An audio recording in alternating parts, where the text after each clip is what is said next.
The thing I can't stop thinking as I cross Appalachia is how quiet everything seems. Bethesda might have taken the unexpected sideways step of turning another of its largest single-player properties into a multiplayer game, but I don't think I'd term this a massively multiplayer RPG. Fallout 76 feels oddly lonely for an online game, and, after 3 hours with it, that's for better and worse.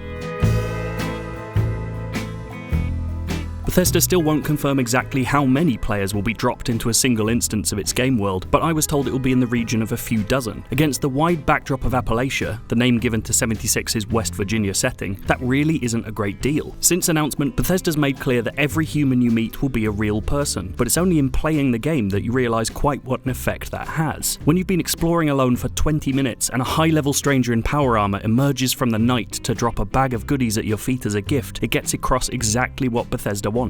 Meeting another human should feel like an actual event. Crucially, that event shouldn't feel primarily like a threat. PvP is entirely optional, and even getting murdered isn't a huge problem for anyone other than the murderer themselves. Even if you accidentally got into a duel with a much more experienced player, Bethesda says damage is normalized across player levels, meaning fighting someone with a far higher level is still possible. The message is clear: PvP is at your discretion, more an accent to the wider game than the entire point of it. So what is that wider game? The thrust is very much on the familiar side. For a start, Fallout 76 feels startlingly similar to Fallout 4. From the odd trundle of how you move, to its more action-oriented gunplay, right down to how you navigate your arm-mounted Pip-Boy's menus. Even character customization is functionally identical, as you yank and morph your character's face into shape. The biggest change here is the time-stopping VATS, which has naturally had to adapt for a world that can't be paused. It now essentially acts as an auto-aim, but in the process of changing, it's lost its appeal somewhat. I only found myself using it to hit tiny, fast-moving targets. The structure of Fallout's quests also extends to 76. This might be a multiplayer game, but working through its world feels very much like its offline counterparts. After leaving the titular Vault 76, you're immediately on a mission to find your old overseer, which in turn leads you to new areas and a ballooning list of side quests, ranging from the mysterious to the downright strange. But that promise of human characters always being players leaves me a little worried because of its side effect on quests. One early mission asked me to look for a settler who'd left to test the local water, except the mission was given by a voice recording, the settler was a corpse, and the reward was given by a computer terminal. That complete lack of a human presence in the early hours left me constantly feeling as though I was chasing shadows rather than actively participating in a story. Playing these quests with a full 4-person party does alleviate that feeling a little, although it does take away from the gravitas of a sad holotape recording when someone in the group is screaming that they found an angry irradiated squirrel somewhere nearby. The world itself is undoubtedly Fallout 76's greatest strength right now. Appalachia isn't just huge, it's hugely varied. Opening area, the forest, is a leafy, sun-dappled delight, but travel south and you'll find the ash heap and the toxic blackened remains of the real-life city of Lewisburg. Head east and there's the Savage Divide, a swathe of sun-bleached canyon packed with super mutants and sentry bots.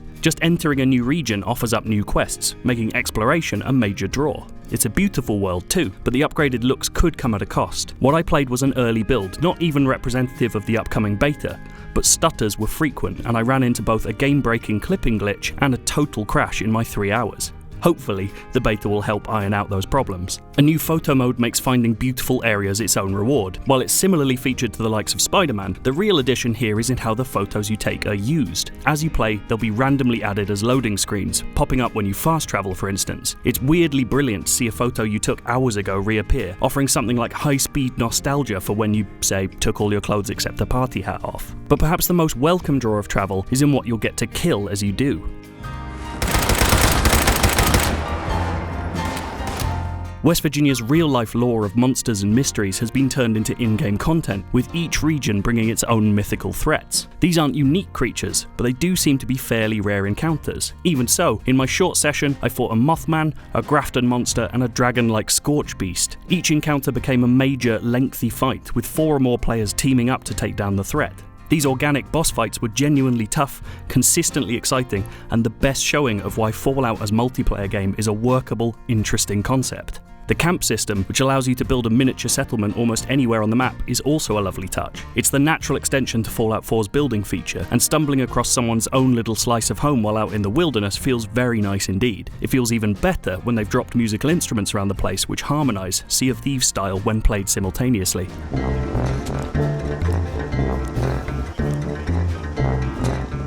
The new Perk card system works very nicely in practice too. Offering up single new cards that alter stats or add abilities at every level is a neat way to get players to diverge playstyle early and often. I very quickly found myself a melee user with hacking and lockpicking skills, but some in my party became immediately more focused on firepower, and this was at level 6. Considering we saw players well into the 50s, it's easy to see how varied and individual your skills could become. Unfortunately, I can see most players becoming frustrated with inventories. 76 introduces survival aspects to the base Fallout experience, asking players to keep down their hunger and thirst levels and manage diseases. Sadly, the imported Fallout 4 inventory system just isn't fit for that purpose. Even in the last game, menus were unwieldy. The addition of these mandatory new limitations only makes that worse. The aid menu hasn't even been sorted into food, drink, and medicine. Couple that with the fact that there's no pausing, and managing anything more than your HP in a potentially dangerous situation makes checking your Pip-Boy more of a threat than running out of ammo. It's odd to realise just what is working here. Many fans of the series immediately expressed discontent about making Fallout into a multiplayer game, but it's actually the most traditionally Fallout-y elements that feel like they're holding 76 back so far. The brand new ideas, those cooperative monster fights, perk cards, even photo mode, are what have me excited. My demo ends as you might expect. Bethesda's coordinated a nuke to land just outside Vault 76. A red circle indicating the blast zone appears on the map, and we're told we have 3 minutes to get out of, or into, the area. What happens next is oddly lovely. Almost the entire server fast travels to the vault to watch the bomb drop together. When it goes off, the room cheers and tens of people run into the blast, watching their radiation level climb until their character slumps to the ground. It's all steeped in the iconography of Fallout, but this feels very different, and I hope it's that feeling that wins through in the final game. We've got lots more brand new Fallout 76 for you, from a comparison between Fallout 76's world and the real West Virginia, to the opening of the game as you leave Vault 76.